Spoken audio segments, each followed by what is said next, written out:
По рекламите, време за вестите на Ирис телевизија. Почувствуван земјотрес на крајниот исток. Утринава се затресе земјава во Делчевскиот регион. Земјотрес со јачина од 2,5 степени според Рихтеровата скала. Утрово во 8 часот и 58 минути е почувствуван во овој регион. Според Европската сеизмолошка станица, епицентарот на земјотресот бил во Делчево на длабочина од 2 километри. Вчера и во Скопје околу Пладне беше почувствуван земјотрес со јачина од 2,6 степени со епицентар 5 километри источно од Скопје.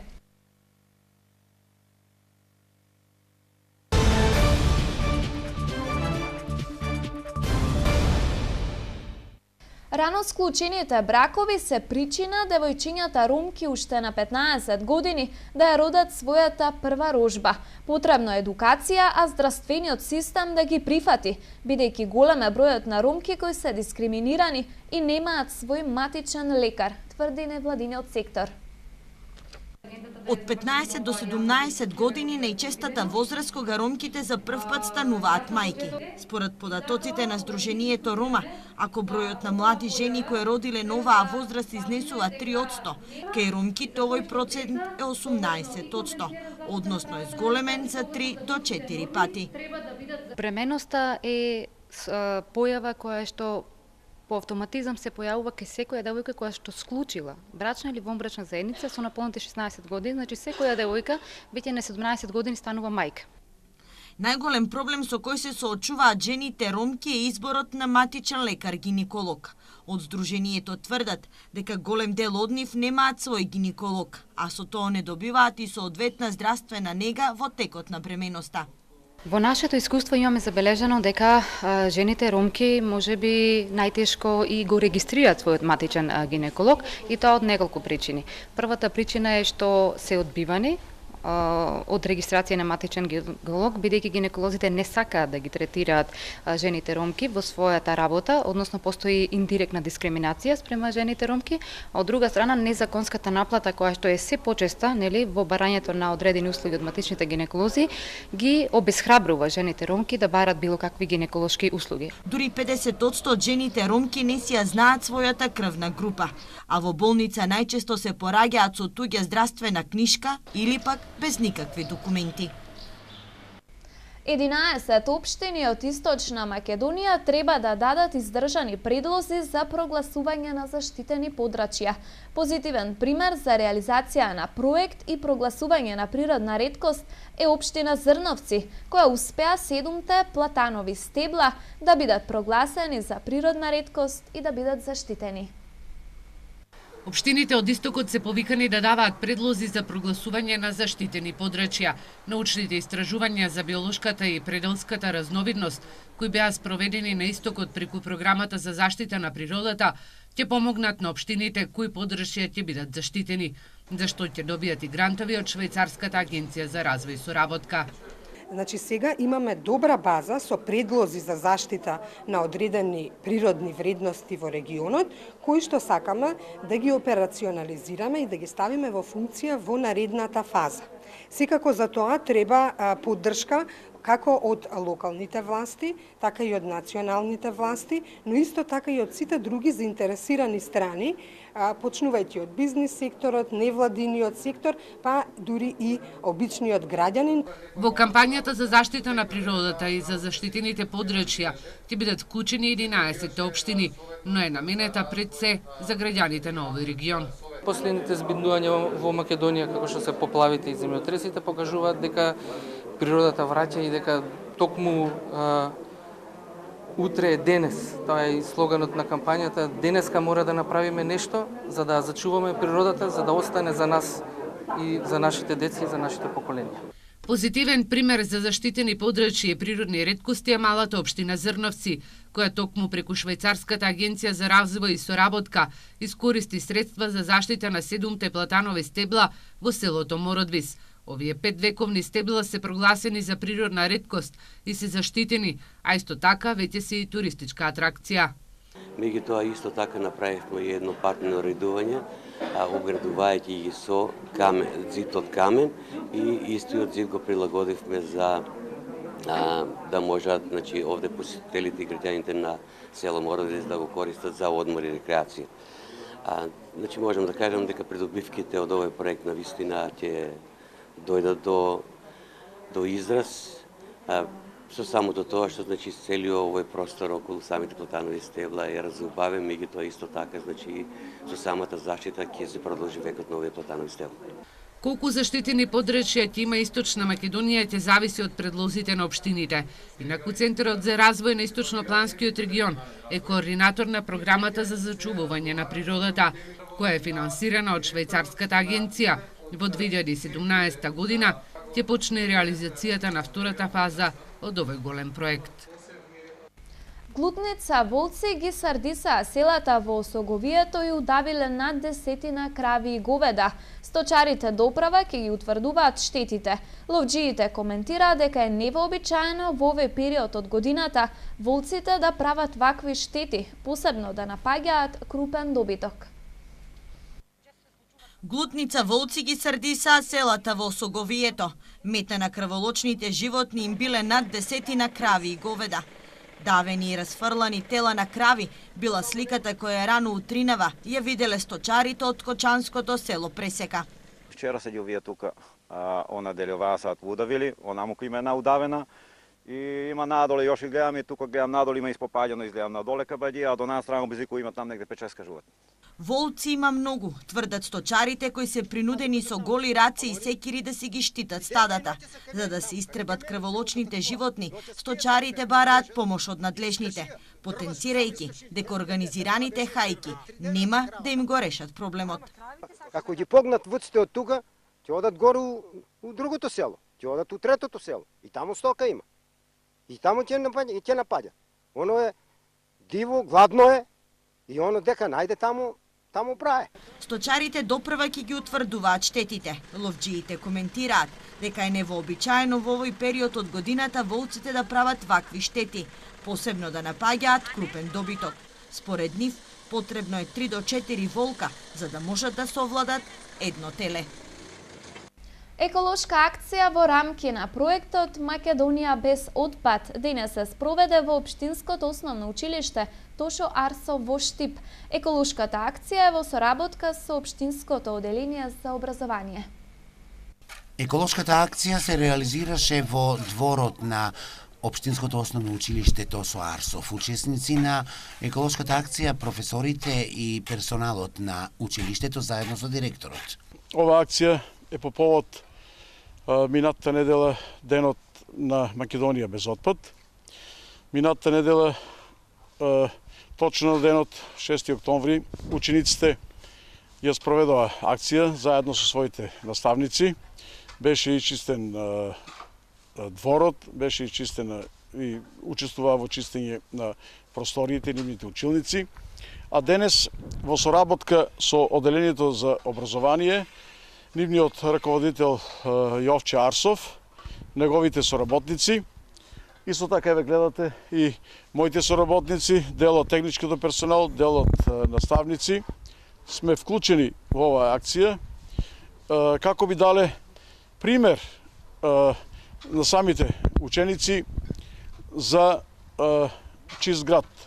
Свој допринос за реализирање на еколошката активност дадоа и од оделението за образование на општина Штип. Самата цел на акцијата е подигнување на свеста, еколошката свест, не само кај учениците, туку и вработените, односно целосниот персонал кој што е вработен, како и учениците во училиштата.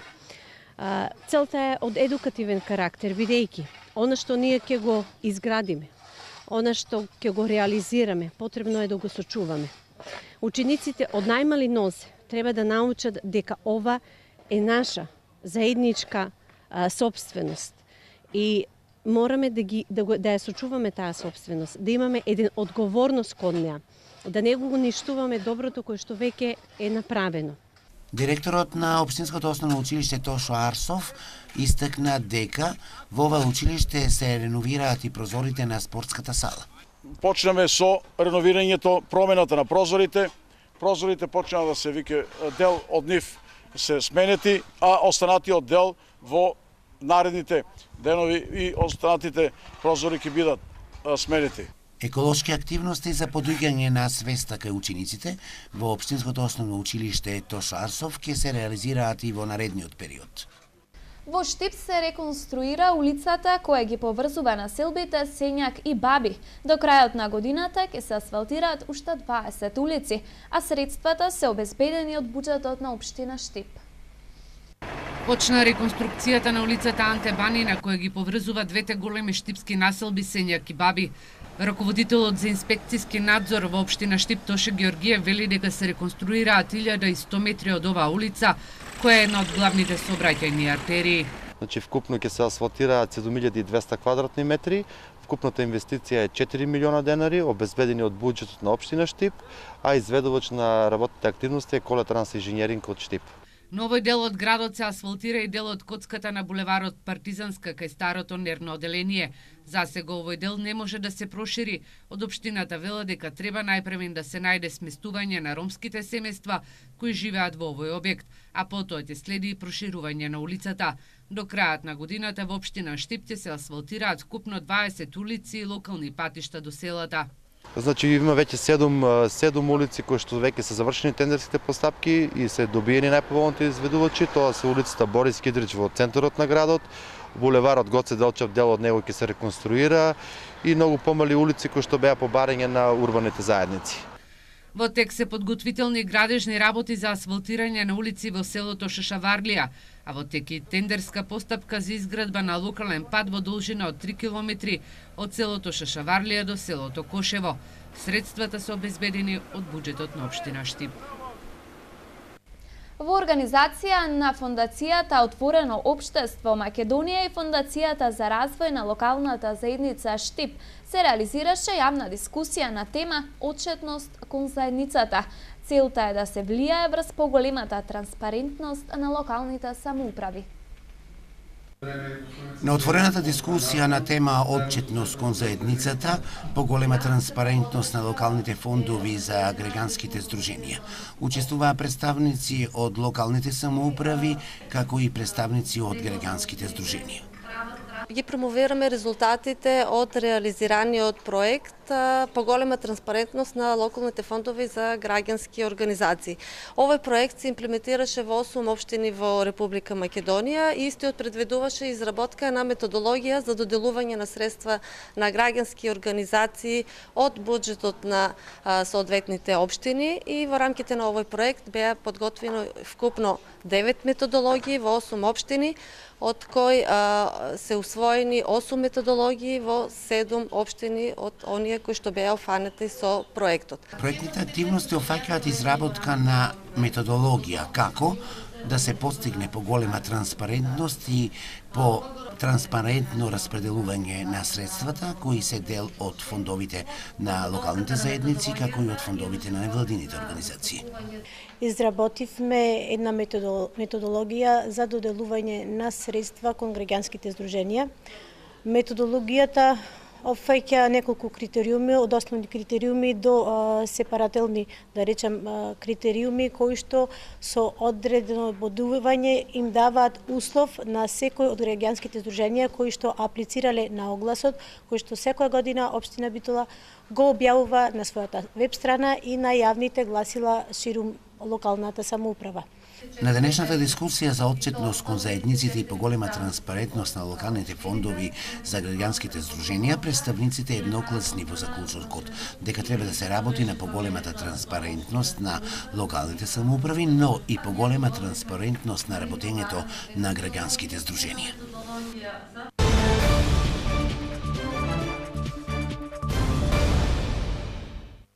Ноќните надпревари на градскиот стадион во Штип веќе стануваат реалност. Денес се инсталираат и монтираат 8 рефлектори и со изградбата на покриена трибина се стекнуваат услови за одигрување на меѓународни и репрезентативни надпревари. Идеалните временски услови овозможуваат раздвиженост на монтерската оператива на градскиот стадион во Штип. Новата физиономија и светено руво на градскиот денес го красат нови елементи, сонувани и толку посекувани со години, па и децении наназад. Општина Штип продолжува со проектот за реконструкција на градскиот стадион, проект кој што се реализира во соработка со Фудбалската федерација на Македонија. Секој од страните има свој удел во самиот проект и своји обврски задачи. Конкретно Фудбалската федерација на Македонија е задолжена за обновата на самиот терен, значи и за дренажата, како и за постувањето на рефлекторите, како што им е познато на Штипени, во текот на вчерашниот ден започне постувањето на рефлекторите, додека општината како врска има значи конструкција на посебно напојување со електрична енергија, кој што веќе е завршено од наша страна, и во следна фаза следи распишување на тендерска постапка за уредување на трибините, источната и западната, како и за нивно покривање. Значи проектот е веќе во изработка, со завршување на тендерската постапка се очекува некаде сите тие подготвителни активности да бидат завршени до крајот на годината и веќе да се започне со покривање на трибините.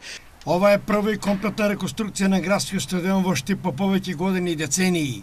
Во новото и свечено руво, со 8 рефлектори и комплетно новата опрема, како и со покрените трибини, на градски во Штип се исполнуваат условите за одигрување на вечерни надпревари, како и на меѓународни репрезентативни мечеви според стандардите на УЕФА и ФИФА. Младиот бурач на Балканец Давид Мишев ќе настапи на Балканското првенство во слободен стил во категорија до 53 килограми. Балканското првенство во бурење ќе се одржи во градот Бурска во Република Турција во период од 14 до 16 октомври.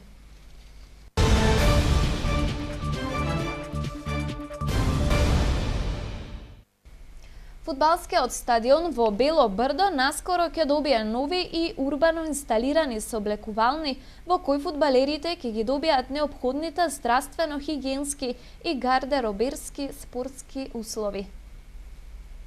Нова спортска светлина доаѓа од надлежните структури кои се грижат за остварување на подобри и поволни услови на младите фудбалери. Фудбалскиот стадион на Бело Брдо, покрај теренот со вештачка трева, добива и нов важен елемент кој досега представуваше само руина. Во тек е реконструкцијата на собликувалните во фудбалското игралиште Бело Брдо во блок 2000, значи се врши комплетна реконструкција на кровот, поставување на нов кров, поставување на нови врати и прозори, комплетна реконструкција на собликувалните и душевите. Значи, средства се обезбедени од буџетот на општина Штип, како и од приватната фирма Китгод Штип.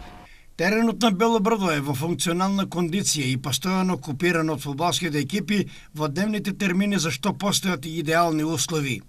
Она што го потемнува напорот на надлежните за подготвување на идеални услови, го пореметуваат неканети гости или кратци, кои неодамна, според нашите неофицијални извори, успеале да ја скршат влезата врата, да однесат одредена количина на цемент, лепак, фуга, потоа неопходен алат, дури и машинката за сечење мермер и плочки.